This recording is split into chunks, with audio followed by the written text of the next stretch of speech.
Hello hi happy Sankranti. So ఇక్కడ నేను వేసుకున్న ఈ pink colour dress 3 piece set అండి.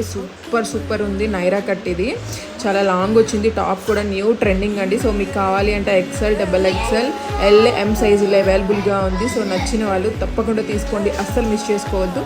సో దీనికంటే ఇంకా మనకి తక్కువ రేంజ్లో కావాలి అనుకుంటే దీని ప్రైస్ 1299 అండి. హలో అండి, hi, welcome to my channel. Happy Bhogi అందరికీ. సో ఈ భోగి రోజు నేను ఇలా సింపుల్గా అయితే రెడీ అయ్యానండి. ఈ సింపుల్గా రెడీ అవ్వడంలో చాలా కంఫర్ట్ ఉంటుంది. నిజంగా ఇలాగ రెడీ అయ్యి షాపింగ్కి వెళ్తే కూడా చాలా కంఫర్టబుల్ ఉంటుంది, చాలా బాగుంటుంది, చాలా నైస్గా అందంగా ఉంటాం. మనం ఇలా సింగిల్ టాప్ కూడా వేసుకొని వెళ్ళిపోవచ్చు. సో ఈ టాప్ ప్రైస్ వచ్చేసి మనకి 1050 రూపీస్ అండి. ఎక్కడికైనా షిప్పింగ్ ఉంటుందన్నమాట. అన్ని సైజులు ML, XL, XXL అన్ని సైజెస్ కూడా అవైలబుల్ ఉన్నాయి. ఇక్కడ వాట్సాప్ నెంబర్ ఉంది కదా, మీరు ఒకసారి వాట్సాప్ చేస్తే సరిపోతుందండి. స్క్రీన్ షాట్ పెట్టండి. సో ఇది వచ్చేసి సెకండ్